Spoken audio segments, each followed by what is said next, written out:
अस्सलाम वालेकुम dear student. आज का जो हमारा टॉपिक है वो है organs of digestive system. Last lecture में हम डिस्कस कर चुके थे ऑर्गन्स के तमाम डाइजेस्टिव सिस्टम के ऑर्गन्स के तमाम नाम्स को। अगर हम बात करें ऑर्गन्स डाइजेस्टिव सिस्टम के ऑर्गन्स की, तो सबसे पहले हमारे पास ओरल कैविटी है, then pharynx,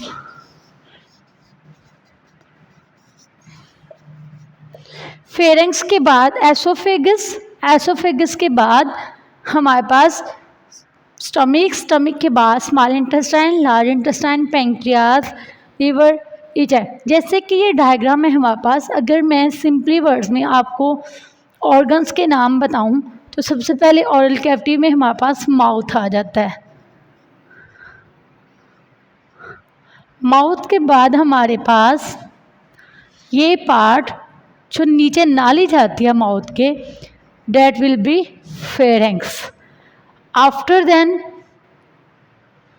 after pharynx this part will be esophagus. After esophagus ये जो नाली है मूव ऑन हो रही है स्टमक की जानब, that is stomach. Under stomach is pancreas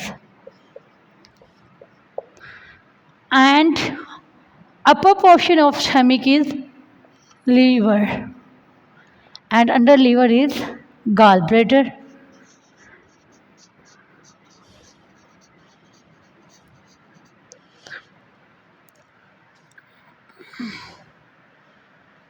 That is glands.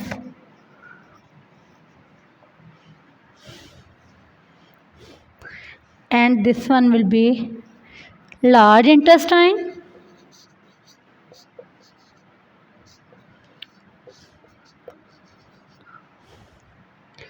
small intestine,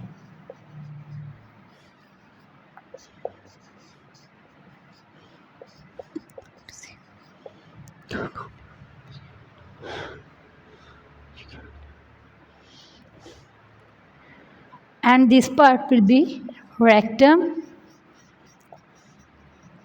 In the last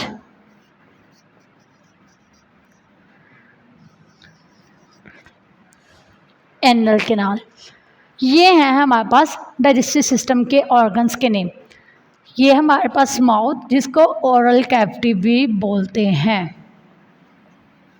ये था हमारे पास फेरिंग्स, ये था हमारे पास एसोफेगस, ये है हमारे पास स्टमक, ये है हमारे पास पैंक्रियास, ये है हमारे पास लीवर, ये है हमारे पास गॉलब्लैडर, ये है लार्ज इंटेस्टाइन, ये है स्मॉल इंटेस्टाइन, ये है रेक्टम, ये है एनस। ये है हमारे पास total organs of digestive system. अगर हम बात करें ओरल कैविटी की, तो ओरल कैविटी होती क्या है? Oral cavity basically irregular space होती है बिहाइंड आवर माउथ, हमारे मुंह के पीछे, जो कि हमारे लिए हेल्पफुल होती हैं फॉर टेकिंग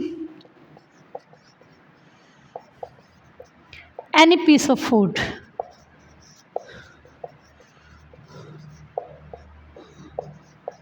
हम खुराक का कोई भी बैठने वाला, कोई भी खाने के लिए जो चीज़ें टेक करते हैं ड्यू टू ओरल कैविटी होती है। ओरल कैविटी हमारे मुंह के पीछे ऐसी स्पेस होती है जो कोई भी नवाला या बॉल्स वगैरह बनाने में नवाले की हेल्पफुल होती है। ये है ओरल कैविटी। फर्दर है कंटेन। ओरल कैविटी कौन कौन से पार्ट्स पर कंटेन होती है? ये 4 से 5 पार्ट्स पर कंटेन होती है, लेकिन हमने लिखा हुआ है ये लिप्स, चिक्स और टंग, ये 3 जो हैं हमारे पास मेन इसके कंटेनिंग पार्ट हैं। ये 3 पार्ट्स होते हैं जिन पे मेनली ये कंसिस्ट होती है। फर्दर है फेरिंग्स। What is pharynx?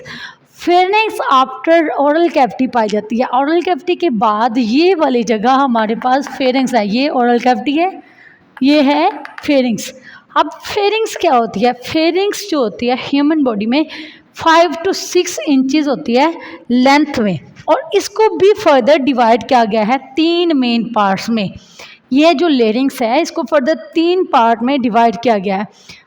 मतलब हमारे पास जो ये फेरिंग्स है फेरेंक्स को 3 पार्ट में डिवाइड किया गया है, दैट इज़ नेजोफेरेंक्स, मतलब ये नाक के पीछे जो नाली, जहाँ ये नाक माउथ के बाद नाक का पार्ट स्टार्ट हो जाता है नोज़ का, ये नोज़ की है तो इसे नेजोफेरेंक्स कहते हैं। आफ्टर देन ये ओरो, मतलब ये खाने का नवाला इधर आ रहा है तो ये ओरोफेरेंक्स है। फिर बेटा जी लास्ट पे जहाँ से निवाला एक्सटेंड हो रहा है इन स्टोमिक, ये होगा हाइपोफेरेंक्स। ये थे हमारे पास फेरेंक्स के फर्दर 3 पार्ट्स जिनको हम नेजोफेरेंक्स, ओरोफेरेंक्स, हाइपोफेरेंक्स बोलते हैं। नेक्स्ट है हमारे पास एसोफेगस। एसोफेगस स्टार्ट होती है फेरेंक्स के बाद, ये थे हमारे पास फेरेंक्स के पार्ट। अब हमारे पास ये वाला पार्ट जो है एसोफेगस का है जो फेरेंक्स के नीचे होता है। एसोफेगस जो होती है ये 25 सेंटीमीटर लॉन्ग होती है और 2 सेंटीमीटर इन डायमीटर होती है। 2 सेंटीमीटर मतलब इसका डायमीटर होता है और 25 सेंटीमीटर ये लंबी होती है। हमने यहाँ डायग्राम बनाई है तो यहाँ ऊंच नीच हो सकती है, हो सकता है लेंथ पूरी ना हो, लेकिन इसकी बेसिकली लेंथ जो होती है वो 25 सेंटीमीटर लॉन्ग होती है, 2 सेंटीमीटर डायमीटर में होती है और ये बेसिकली वर्टिबल कॉलम के फ्रंट पे पाई जाती है। हमारे जो स्पाइनल कॉर्ड होता है उसके बिल्कुल फ्रंट पे पाई जाती है। ये है हमारे पास एसोफेगस। नेक्स्ट है हमारे पास स्टमक। हमने डिस्कस कर लिया माउथ को, that is oral cavity, pharynx को, देन एसोफेगस को। अब हम डिस्कस करेंगे स्टमक को। What is stomach? Stomach basically हम बहुत अच्छे से इसका रोल जानते हैं कि स्टमक डाइजेशन के लिए वर्कआउट करता है। स्टमक हमारी बॉडी में बहुत अच्छा रोल प्ले कर होता है कि स्टमक हमारी बॉडी में फूड डाइजेशन का काम कर रहा होता है। स्टमक को हम कह सकते हैं ये मस्कुलर बैग है, ये मस्कुलर बैग की तरह होता है। वो इसलिए कहा क्योंकि ये कुछ टाइम के लिए खुराक को अपने अंदर स्टोर करता है और फिर उसको डाइजेस्ट करके आगे मूव ऑन करता है।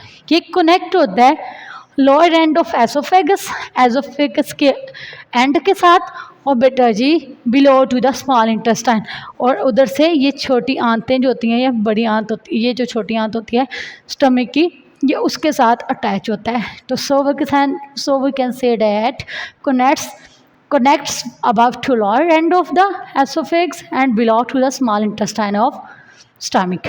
ये है हमारे पास स्टमक।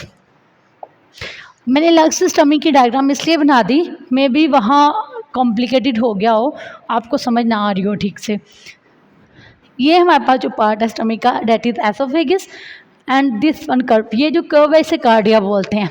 एंड ये जो है हमारे पास ये स्टमक की ये जहाँ डोडेनियम का पार्ट स्टार्ट होता है इसे पाइलोरस बोलते हैं और जहाँ ये ख़त्म होती है उसे डोडेनियम बोलते हैं।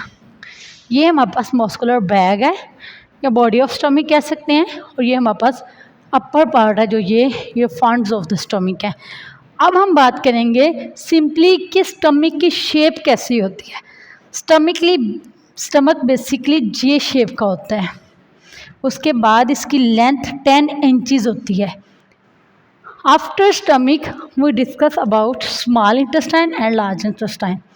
If we talk about large intestine then we can say that large intestine extend from end of the ileum to anus। ileum के एंड से स्टार्ट होती हैं और ये आगे एनस तक जाती हैं आखिर तक। उसके बाद 1.5 मिलीमीटर लॉन्ग होती हैं ये जो हमारे पास लार्ज इंटेस्टाइन होती हैं, ये वाली। उसके बाद लार्ज इंटेस्टाइन को भी डिस्ट्रीब्यूट किया गया कुछ पार्ट्स में, सीसम, क्लॉन, रेक्टम, एनल कैनाल, ये सारे के सारे पार्ट्स हैं लार्ज इंटेस्टाइन के। लास्ट में है हमारे पास स्मॉल इंटेस्टाइन। स्मॉल इंटेस्टाइन क्या है? स्मॉल इंटेस्टाइन जो है ये एब्डोमिनल कैविटी के इर्द गिर्द लार्ज इंटेस्टाइन के ऊपर पाए जाते हैं, दरम्यान में पाई जाती हैं। स्मॉल इंटेस्टाइन एब्डोमिनल कैविटी के सराउंडिंग होती हैं, ये वाली। ये था हमारे पास ऑर्गन्स ऑफ डाइजेस्टिव सिस्टम। आज का जो लेक्चर में हमने डिस्कस किया वो था oral cavity. Oral cavity basically हमारे मुंह के पीछे स्पेस होती है जो हेल्पफुल होती है for taking any piece of food. Contain होती है लिप्स, चिक्स और टंग पे। What is pharynx? After then oral cavity we discuss about pharynx. Pharynx जो होती है 5 to 6 इंचज़ इन लेंथ होती है और इसको फर्दर डिवाइड किया गया 3 पार्ट्स में. First is naso, second is oro, third is hypo. So we can say that first part is a nasopharynx, second is a oropharynx, third is a hypopharynx. After then pharynx, एसोफेक्स को discuss करते हैं. एसोफेक्स 25 centimetre long होती है और 2 centimetre diameter में होती है और ये वर्टिबल कॉलम के फ्रंट में पाई जाती है. ये है हमारे पास डायग्राम में मैंने आपको एक एक चीज़ एक्सप्लेन कर दी. हमने कहा ये ओरल कैविटी का पार्ट है, ये ग्लैंड्स हैं, ये हमारे पास ओरल कैविटी के आगे फेरिंग्स पार्ट हैं, ये नेज़ो फेरिंग्स और ओरो और हाइपो भी लिख दिए. फिर एसोफागस है. एसोफागस के बाद मैंने बता दिया स्टमक है. फिर मैंने बता दिया ये जो है पैंक्रियाज हैं, ये लीवर है, लीवर के नीचे जो है ये आपके पास गॉल ब्लैडर है, गॉल ब्लैडर के नीचे ये जो है ये आपके पास लार्ज इंटेस्टाइन है, ये जो है आपके पास स्मॉल इंटेस्टाइन है, ये आपके पास रेक्टम है और ये कॉन या एनस है.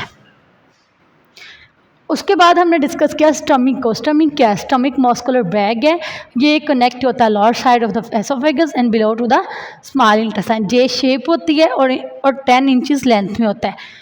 उसके बाद हमने डिस्कस किया स्मॉल इंटेस्टाइन को. स्मॉल इंटेस्टाइन जो होती है एब्डोमिनल कैविटी के इर्द गिर्द पाई जाती है. फिर हमने डिस्कस किया लार्ज इंटेस्टाइन को. लार्ज इंटेस्टाइन जो होती है वो एक्सटेंड होती है एल्यूम से एनस की जानब और 1.5 mm इसकी लेंथ होती है और इसको डिस्ट्रीब्यूट किया गया फर्दर 4 पार्ट्स में, that is caecum, colon, rectum and anal canal. ये थे हमारे पास आज के organs. Thank you so much.